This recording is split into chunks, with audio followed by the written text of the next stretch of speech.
Να κοιμηθώ ρε, αφήστε με να κοιμηθώ. Άντε. Τι καλησπέρα από μένα. Να φτιάξω λίγο τον προβολής να χτυπάει καλά. Τον προβολή να χτυπάει καλά. Δεν φαίνομαι καλά. Κάπως φαίνομαι.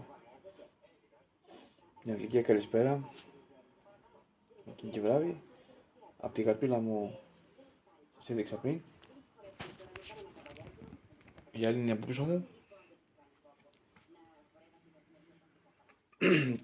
το άλλο το μικρό το έχω. Το έχω βγάλει στη βεράντα. Να κάνει τη βότα του. Και οι άλλες 3 γατούλες, η μία είναι στο σπιτάκι έξω στη βεράντα και οι άλλες 2 είναι στο πίσω δωμάτιο. Καταλάβατε ρε.